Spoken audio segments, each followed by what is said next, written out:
Small business entrepreneurship is on the rise in Barbados. From baby boomers to Gen Z, everyone is hustling and hard. But it's important to scale, from micro enterprises to small and medium-sized enterprises. In this episode, we're having a conversation with the CEO of the Small Business Association of Barbados, Dr. Lynette Holder. She shares many valuable insights. This is One on One. I'm Mishran Robinson.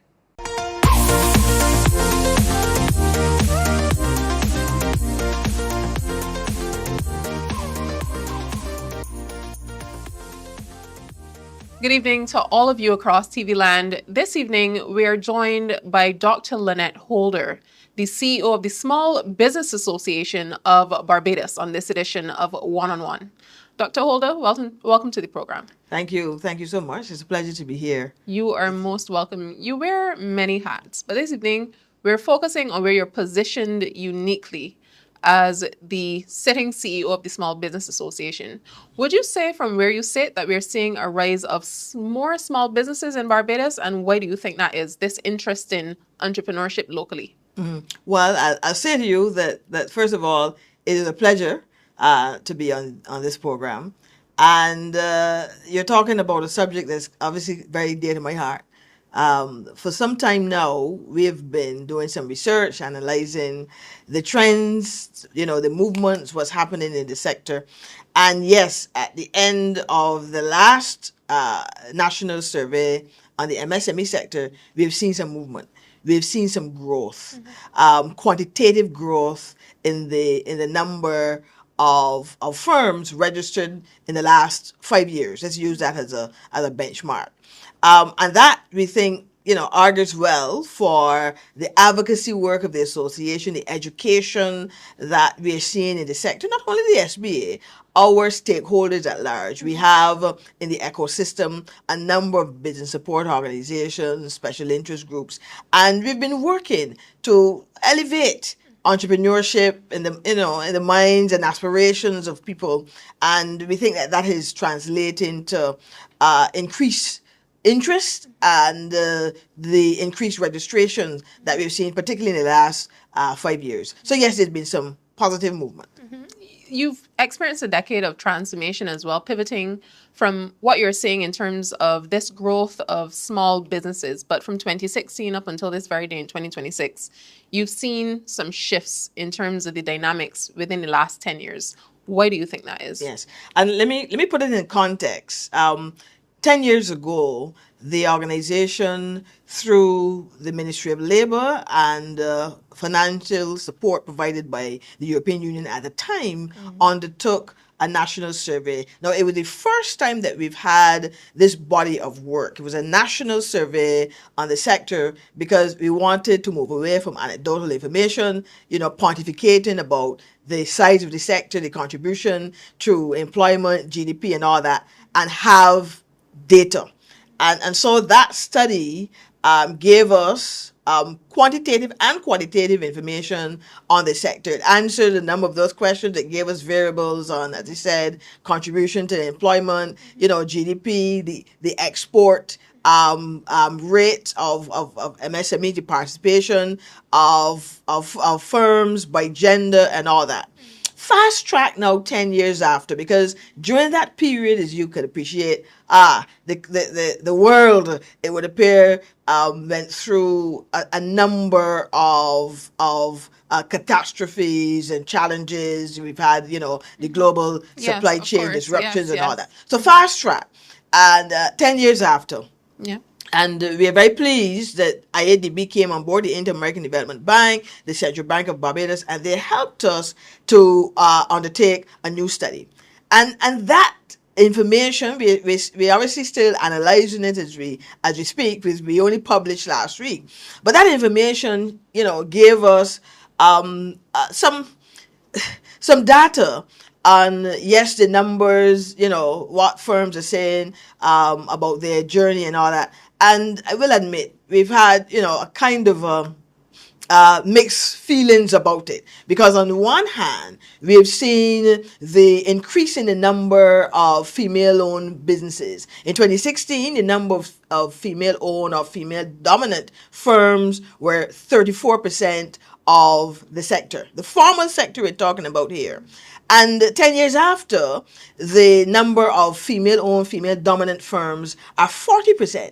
So we've seen a significant increase, about 6 percentage points increase in the number of female-owned, female-dominant businesses. That argues well, we believe, for the sector.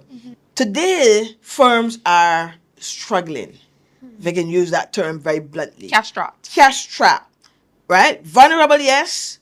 Very challenged. The margins are very, very, very, very slim. More than 50%, about 53% of firms reported that their revenues are actually under $100,000.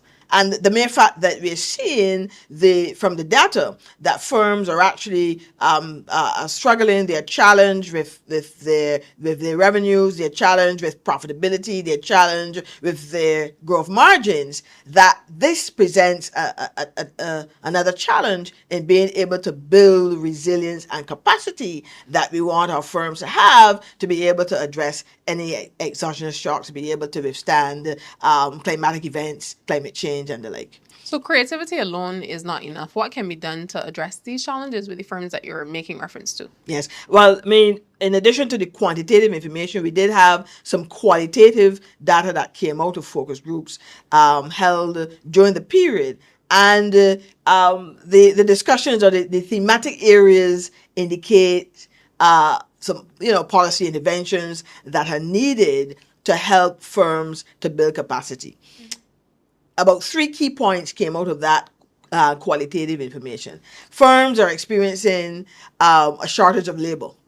Firms are experiencing, 10 years after, highly bureaucratic structures and bureaucratic systems that obviously affect their ability to do business. We've been talking for how long now about business facilitation. So we're seeing a shortage of labor. We're seeing, bureaucratic structures and systems.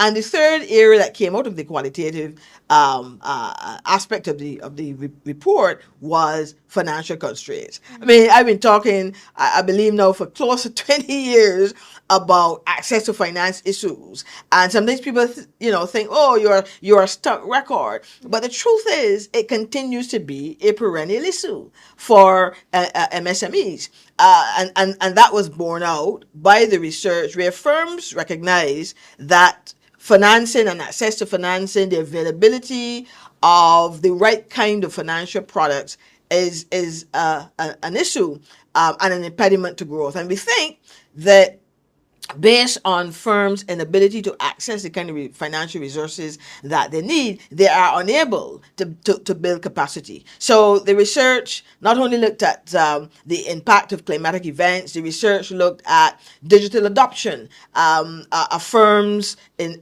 a position where they can transform their business models to using one that is driven by digitalization. Again, the data says financial constraints represent a significant impediment to firms adopting the technology, moving not just to AI. We've not even gotten theirs yet, because only about less than 10% of firms indicated that they're currently using AI. A significant percentage, yes, said they want to in the next 12 months. But even before we get there, simple technological tools that will improve your business operations and make your businesses more efficient. Firms identified these were, challenging to adopt because of financial concerns. Yes, education was another one.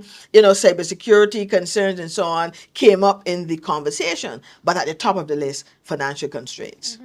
Dr. Holder, considering all that you've mentioned, Barbados has signed on to some bilateral agreements with 3 Caribbean territories, Belize, Dominica, and St. Vincent and the Grenadines. How important is it for some of our small entrepreneurs to think outside of the domestic market? Yes, and you're talking about the internationalization strategy of businesses to obviously go beyond your domestic market. Yes. Now, the data showed, 2016, it was the same. 2026, fast forward 10 years, is the same. Our private sector is primarily domesticated, right? And when I say domesticated, it has a domestic focus. It caters primarily to the The domestic locals. market. And back then, when we looked at the percentage of firms exporting, it was around 6% of formal businesses, formal MSMEs. 10 years after, it ticked up just 2 percentage points. 8% of formal enterprises are actually exporting. And so from then, we've been saying, look, we need to 8% consider of 8%. enterprises are actually exporting. 8% of MSMEs are actually exporting, right? So 2 percentage points, you may say, all right, marginal, and this is why we define the sector as primarily focused on the domestic market. Matter of fact, I believe the former professor Owen Arthur used to say this all the time, that our private sector is primarily inwardly focused and domestically focused, and that is borne out in the research. Now, it is obviously too early to assess the agreement signed by Barbados, Dominica, Belize, etc., relative to the free movement of persons. But that is a step in the right direction. We've always argued that the CSME, the single market and economy, represents the low-hanging fruit.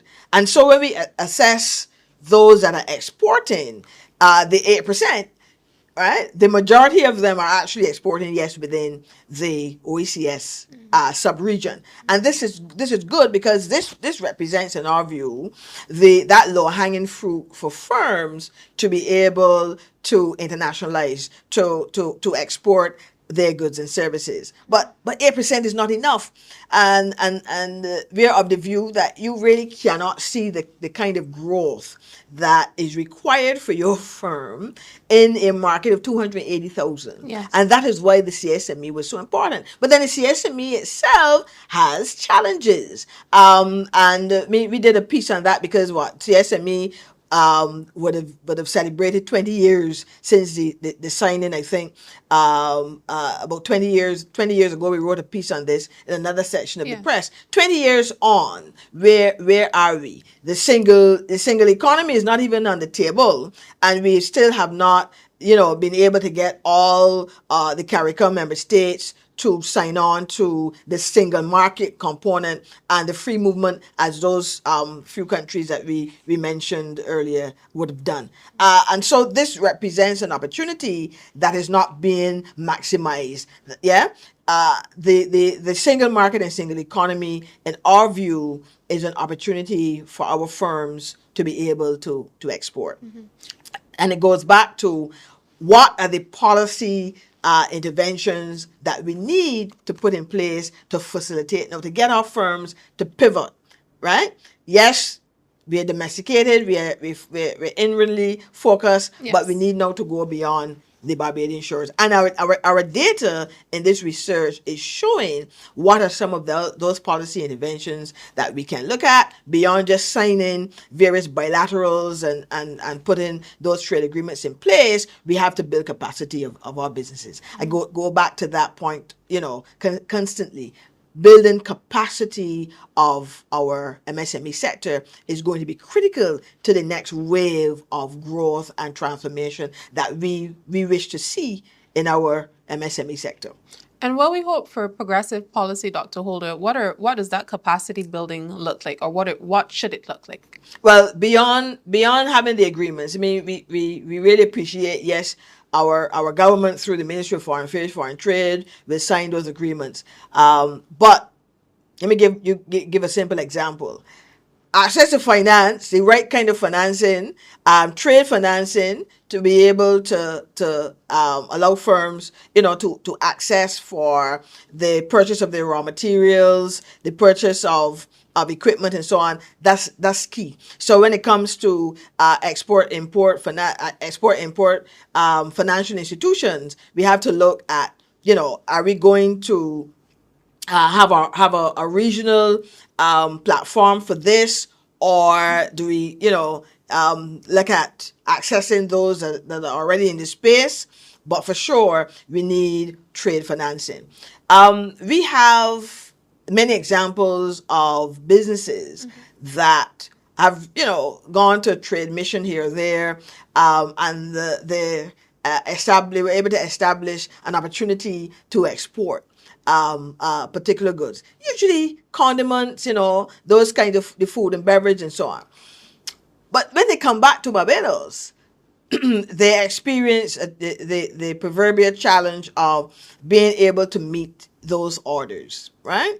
Either they can't procure the equipment, be it bottle caps, or the actual raw materials for, let's use the very common item of pepper sauce. So they can't find the pepper mash or the other ingredients. And then there's the packaging of the items in a consistent vein, and the quality that is required to meet the particular overseas market, and to be able to produce the volumes to meet those markets. Now, we're talking sometimes about supermarket chains that are not interested in just a half a container every quarter, but they maybe want one or two containers every month.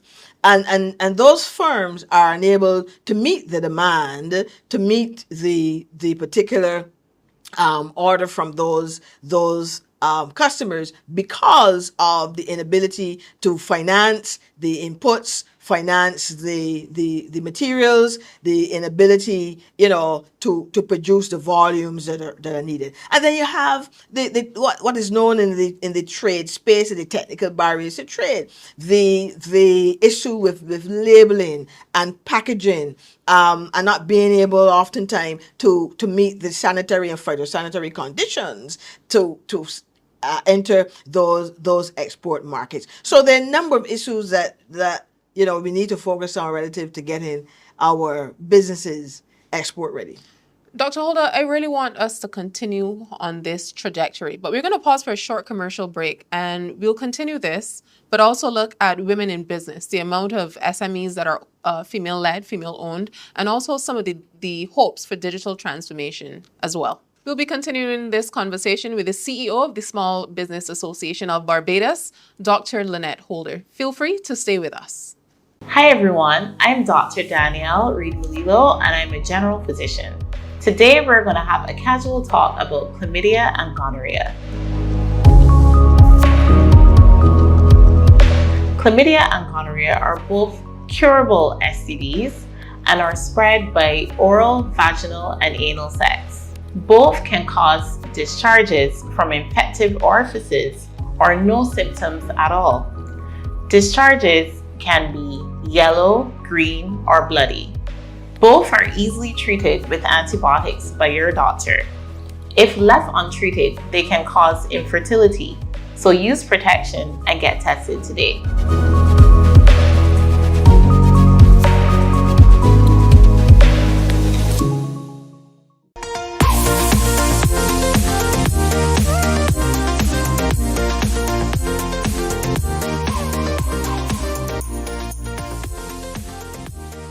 Hello to you and welcome back to this edition of One-on-One. We're having a conversation with the CEO of the Small Business Association of Barbados, Dr. Lynette Holder. Dr. Holder, we were continuing on that whole conversation of exports and some of the logistical challenges being faced. But in looking back at the past decade from 2016 to up until this very current point, would you say it was characterized by one of growth, or would you say it's one of forced adaptation? And we're still looking at exports as well. Well, for me, it's bittersweet when I look at the data, because in 2016, the information says that about 6% of our formal MSMEs were exporting.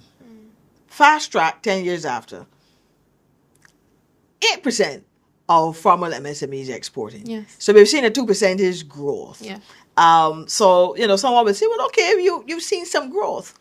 Why I say it is bittersweet is because, truth be told, that is too limited, a percentage growth in my view. I would suspect in our view, what we would want to see for the sector, and so when we poll persons to find out, well, what are the markets? Yes.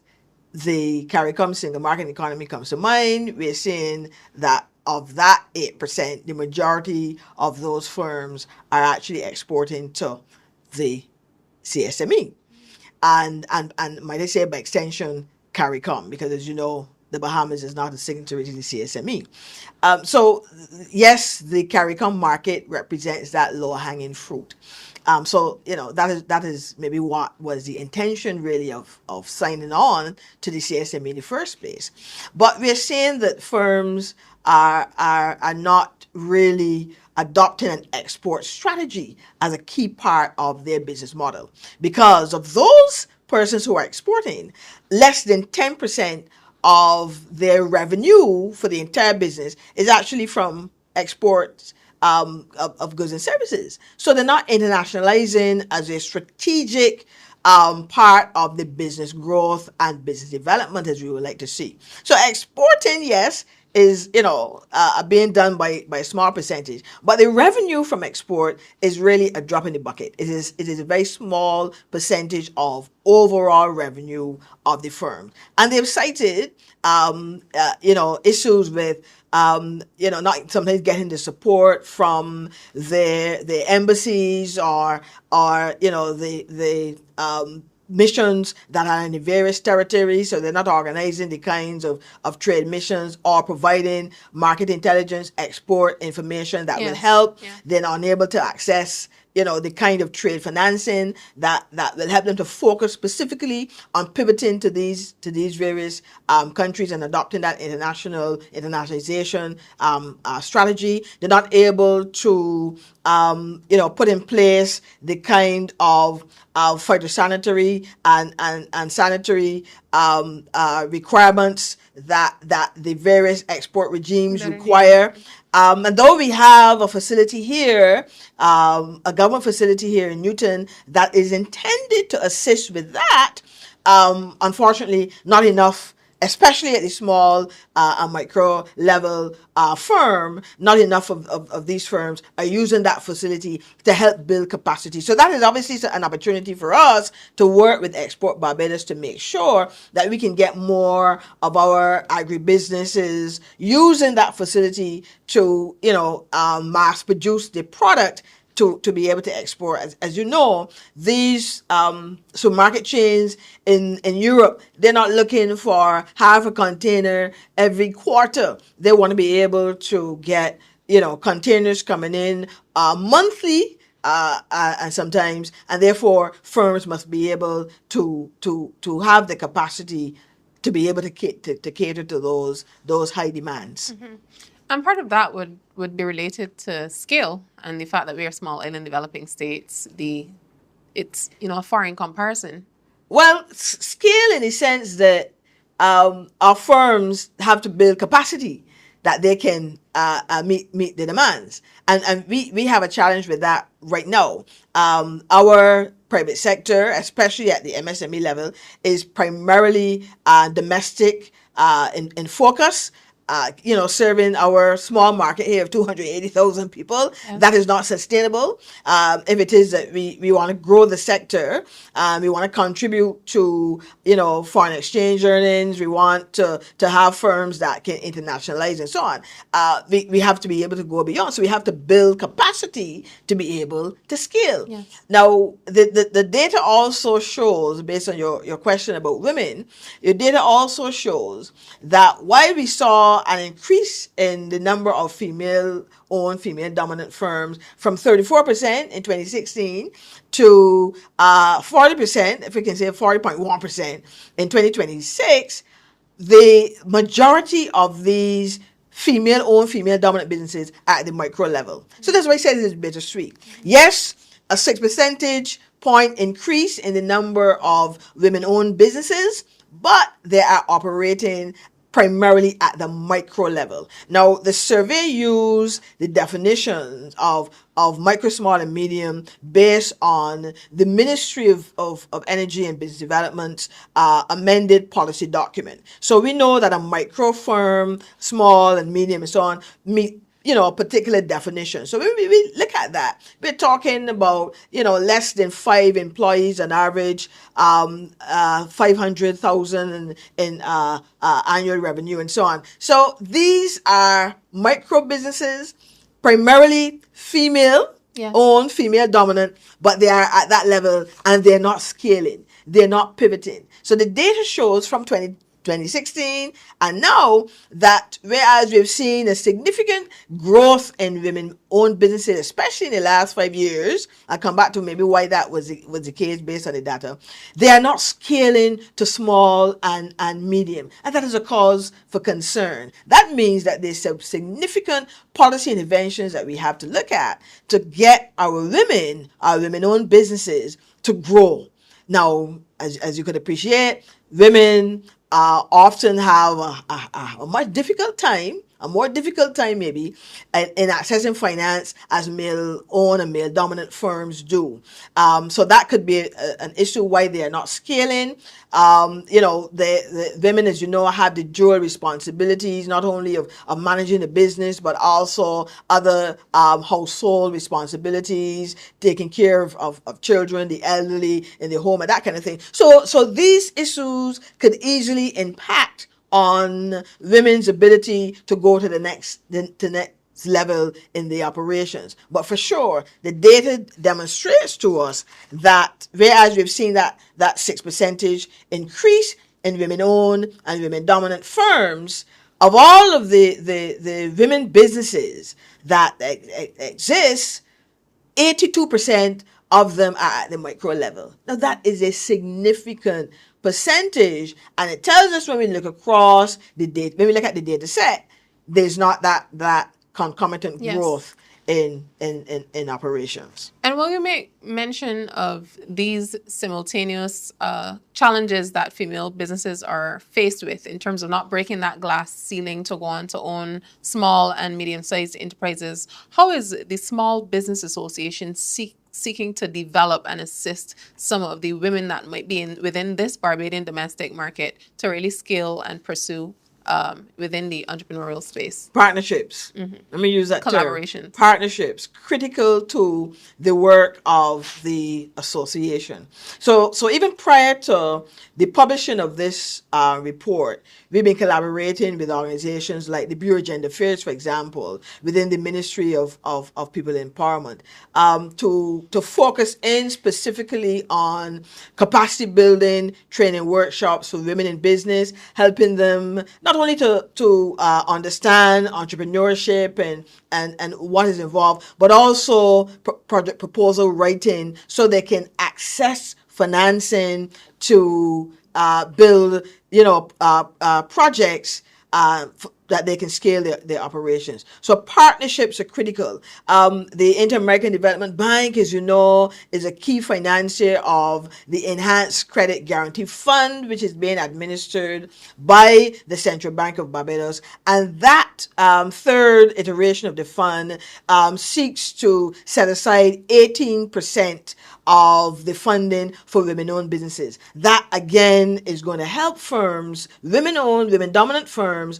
to be able to access financial resources that they can pivot, that they can scale, right? So providing financial resources, then providing technical resources through training, workshops, through building capacity and so on, are key steps that we've been engaged in as an association to help those women. And also, from a policy perspective, we're strongly advocating that where possible, we can set aside resources for female-owned businesses that, will help. Yes, someone will say, oh, you're talking about quotas. But yes, there's nothing wrong with quotas. There's nothing wrong if you have vulnerable groups in a community and you want to, enfranchise those groups, you want to lift those groups up, to set aside quotas for them that, they can access, that they can build capacity. And so our view is that when it comes to, for example, government procurement and the procurement legislation, we've been advocating, look, set aside a percentage of this for women-owned businesses, because what it does is that it helps them to build capacity. If they can get contracts, they can provide services, they can provide goods to a kind of a ready market. It helps them to build capacity. I say oftentimes, look, a business needs to focus on 3 M's, 3 critical M's: money, management, which is your skills, and markets. Money management, markets. All right. So you need to access financing. You need to build your skills and competencies and so on. But then you need markets, because you need to be able to sell your goods and or services to consumers. Right. So if we can focus on these 3 pillars, and this has been the strategic intent of the SBA, focus on these 3 pillars. Help our women-owned businesses to access money, help them to access financing, help them to, build skills through, management tools and so on. And then thirdly, help them to access markets that they can scale, they can grow. In terms of building capacity for these women, do you see it as important for women in terms of scaling their businesses to be educated at a particular level, or do you feel as if it can come from, learning on the job as they go along? In our programming here in the association, whenever I talk to members, I often tell them, look, you cannot take anyone beyond your own capacity. It's a term that members will tell you that I use quite a bit in our orientation sessions, training sessions, and so on. Yes. Right? It's difficult for you to take anyone beyond your own capacity. And this is why even as a personal goal of mine, constantly improving your skills, learning, and so on, right? And yes, you can learn on the job in some instances, but you have to be intentional about your growth, intentional about your development.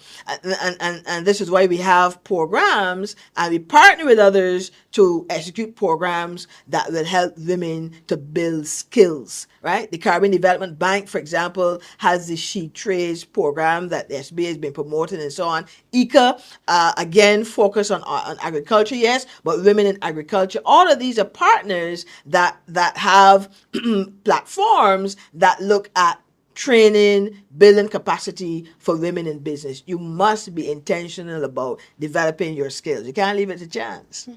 The second question that I wanted to pivot to as well, having asked that one, in terms of the businesses that women are focused on, is it a case of women in cosmetology? Is it a case of women in agriculture? What are the focus for some of these women in business? Right. So the survey showed services was the number one area.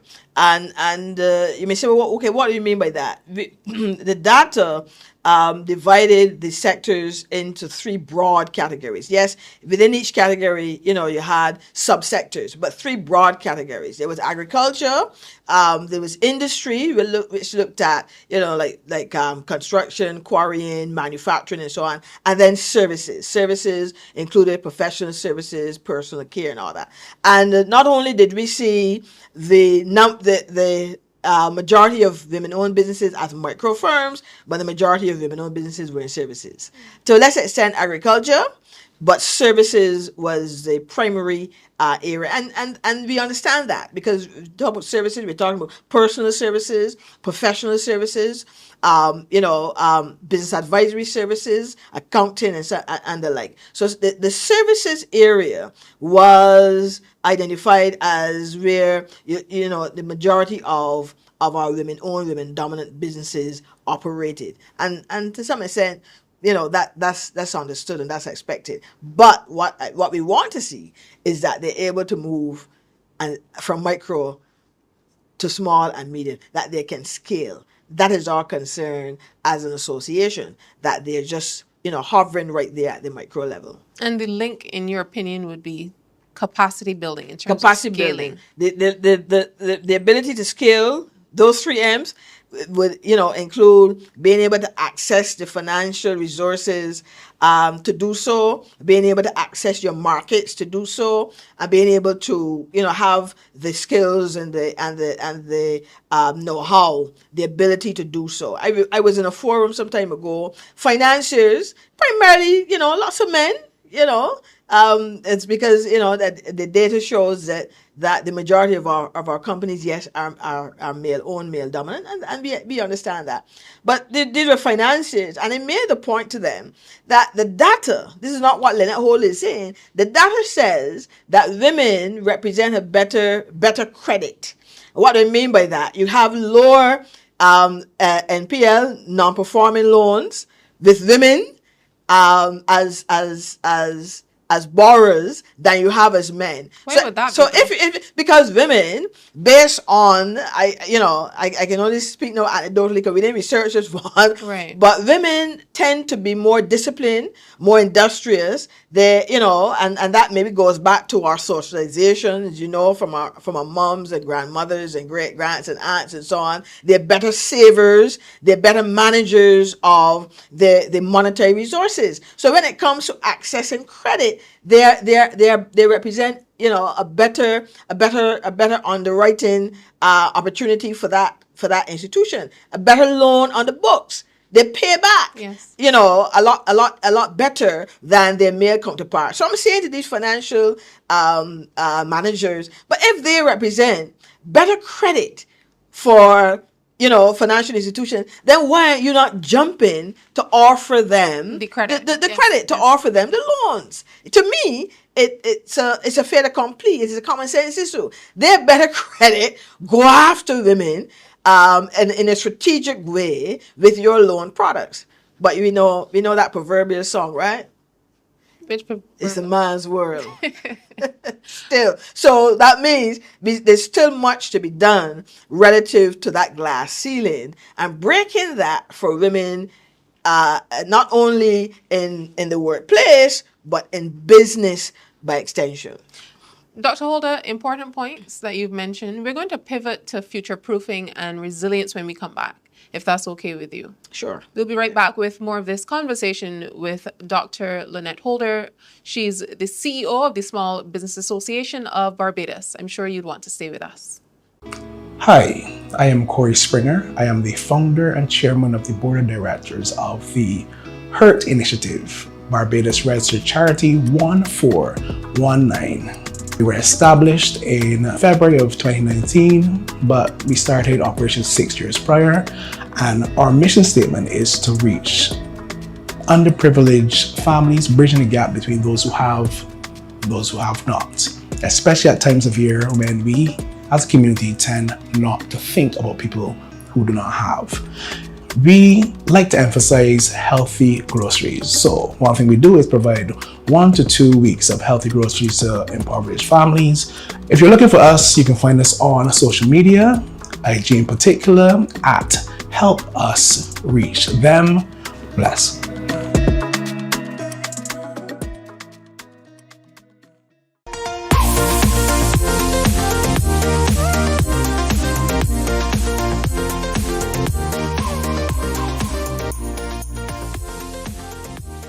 Welcome back to this edition of One-on-One. We're continuing this conversation, an important conversation with CEO of the Small Business Association, Dr. Lynette Holder.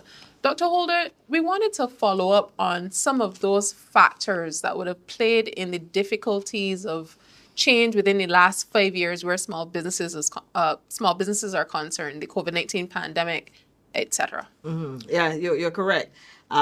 We actually located this second study within that context of the international and even domestic business environment, right? And so we have reviewed that some of the data that we've seen may very well have been influenced by what was happening in the environment. Now, COVID-19 has had such a deleterious impact on the business community that 6 years after, small firms are still struggling to recover. The research actually showed that close to 2/3 of our firms that were polled indicated that they either had to close or restructure their operations. We're not just talking about those that had to close because of mandatory dictates. We're talking about firms who, because of the loss of consumer support financing and so on, that, they couldn't compete. And so they had to close and or reorganize, restructure their enterprises. So, COVID-19, and then we had a plethora of climatic events, the ashfall, we had, yes, we had the storms and so on, and not to mention the global supply chain disruptions because of we've the seen. ongoing wars. So I tell you, the last 5 years in business have been so traumatic and catastrophic on our business community, that it really called for the average firm to really rethink and refocus how they're going to survive. And so this study indicated in the preamble that businesses were actually in survival mode for the better part of that last 5 years. And it's a fact. So they weren't able to pivot to growth. The focus was on surviving. And God forbid that, we see a continuation of these wars in the next, 2-3 years, and the concomitant impact on the supply chains, that these are going to again have that impact on our small business sector. Interestingly enough, you also alluded to the fact that only 8% of businesses said that they're ready or well prepared in terms of future proofing and resilience.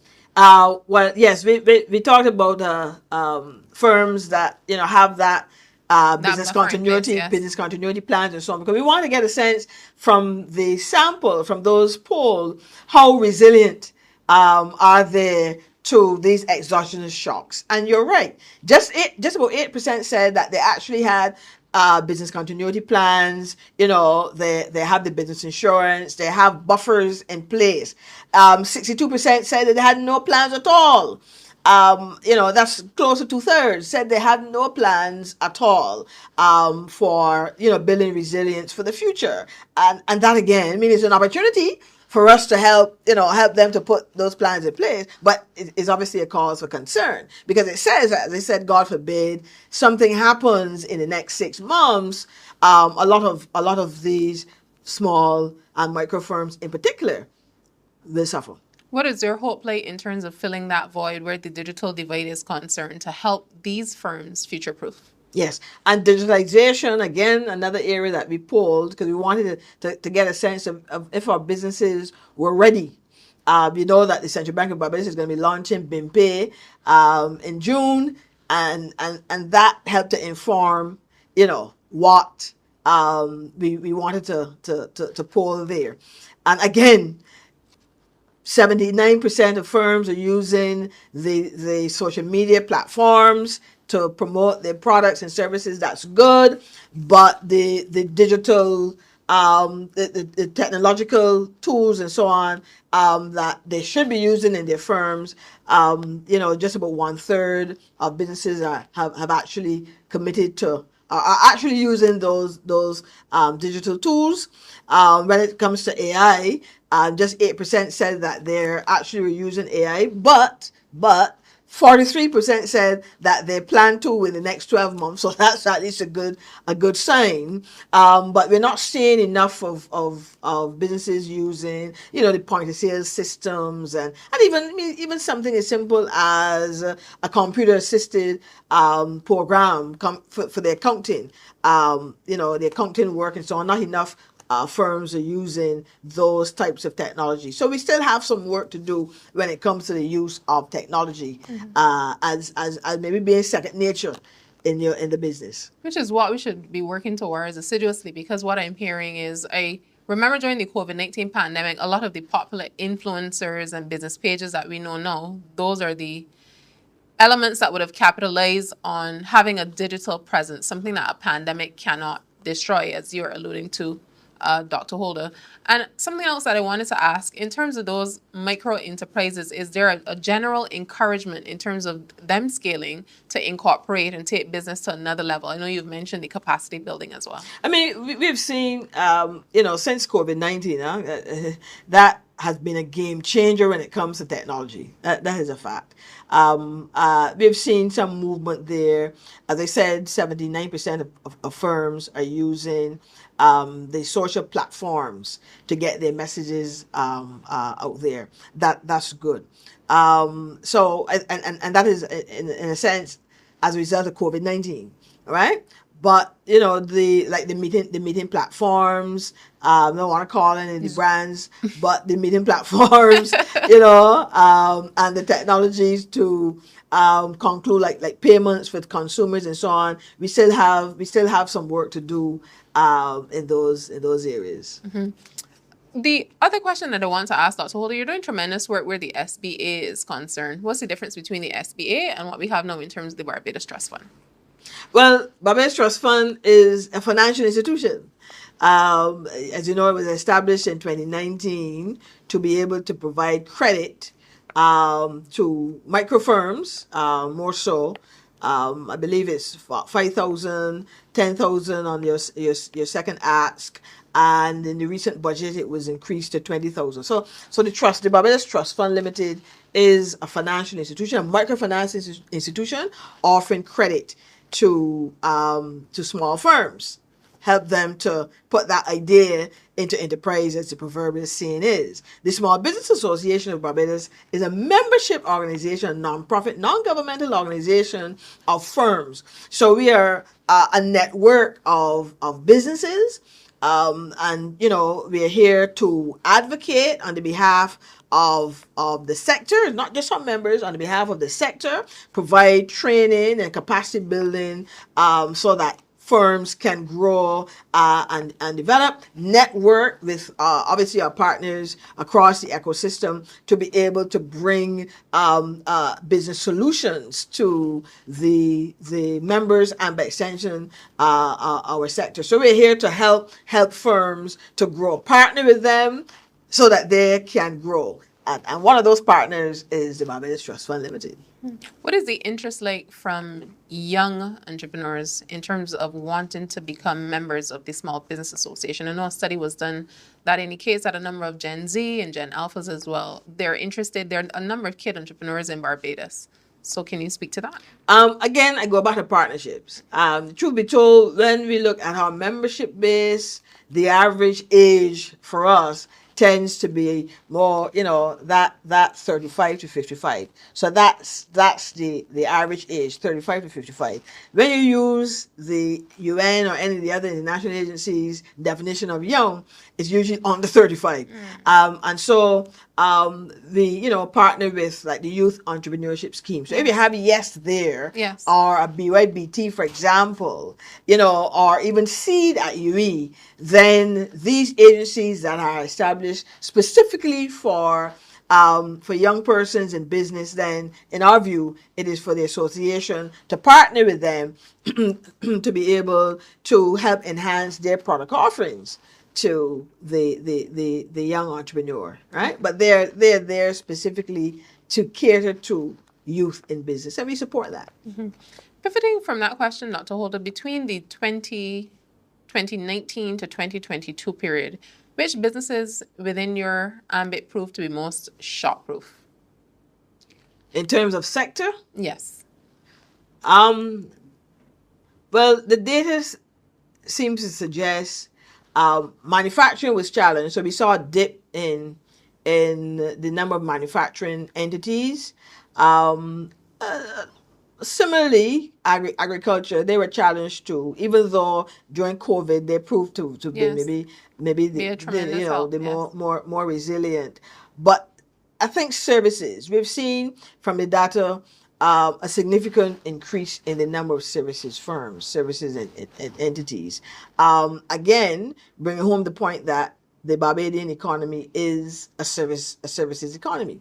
And so, you have very little in terms of brick and mortar. So your overheads are usually not as high as industry, which, as I said, is the construction and manufacturing and so on. And as a result, you're able to maybe pivot a lot easier than the construction, manufacturing, and to a lesser extent, the agricultural sector. So I think services is where we're seeing the growth, and the data brings it out. We're seeing that shift in the services sector. And again, this is where we're seeing more women going. And so it is now for us also to see how we can strengthen them even more. And another quick point maybe we can add here is when we broke out the businesses that are exporting, right?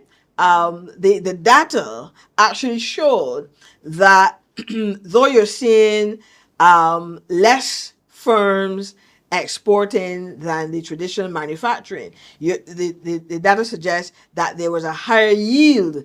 In other words, more revenue was being generated from actual export of services than from the traditional industry.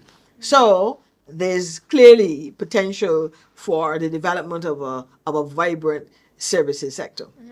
And continuing on this whole conversation surrounding resilience, what's the advice like for businesses from moving to, simply having a cash buffer to decentralizing their supply chain to some degree? Well, the resilience building needs to include the use of technology. We need to get our businesses to pivot to technological platforms and the digitalization of their operations. That is a given, right? We want to see greater partnerships emerging as well, because the fact is, you can do a lot more when you establish networks, when you're able to partner, and not only partnerships in the domestic space, but we're talking about as you look to internationalize, you can have firms here, services-based firms, or even small manufacturing, who can partner with other similar entities in the OECS, in the wider CARICOM region, and so on. So clearly, building partnerships are the key strategy to be able to grow your operations. In our view, is another area alongside of digitalization of your business, looking at the use of technology even more. I mean, and thirdly, I'll add, yes, the research showed that firms weren't seeing any significant margins in their profitability during the period. Actually, about 50% of businesses indicated that they either made a loss or they broke even in the last fiscal period, which was 2024. But we have to look at helping our businesses to put in place those buffers, to create some sort of reserves, in their financials, so that in the event, God forbid, something happens, that they're able to draw on those reserves to help them to finance the operation in the short to medium term.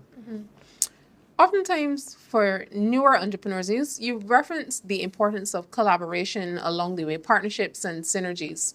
For some newer enterprises, they come into the market and they think of competition, not necessarily wanting to partner or create those synergies because of, misalignment or a lack of trust. What's your advice to younger entrepreneurs in terms of the importance of creating those synergies, even within the face of competition? Yeah, I mean, you're right. The natural thing is to look at the competition, right? And you're taught that when you're preparing a strategic plan, in your strategic plan, your business plan, you look at, you do a comparator analysis and so on to see what's out there and so on. So yes, but we have as one of our 4 pillars as an association, building networks. Actually, it's a key part of our slogan, building networks, creating wealth. Because over time, we've been around now for a little over 4 decades, and our leaders are business persons in themselves, and they've learned along the way that a key strategy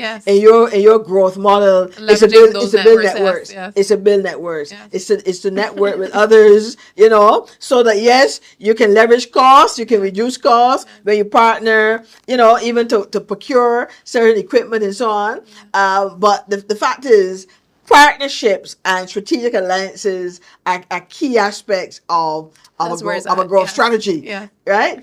So we teach that as much as we can to help persons, especially younger persons, to understand. Look, there's a lot of networking that goes on in Barbados when it comes Yeah. to business. Huh? Yeah, You mightn't see it in a formal way. When we have a formal networking, but trust me, every weekend, you have business people meeting at the shops. Yeah. The traditional foods that we know what they're eating on weekends, and even the sports Yes. that they're playing on the weekend and so on, and they're networking, they're discussing partnerships, they're discussing opportunities and so on, because it is a key part of a business development strategy. Yes. You must network. Thank you for having this conversation with us, Dr. Holder. We've come to the end of this one-on-one, but I'm so happy that we've been able to speak with you for you to share your insights and your vision for business in Barbados. Thank you so much for having me. Really was a pleasure to share. You're most welcome. We've come to the end of another one-on-one, this edition featuring the CEO of the Small Business Association of Barbados, Dr. Lynette Holder. On behalf of my producer, I'm Miss Shawn Robinson. Until next time.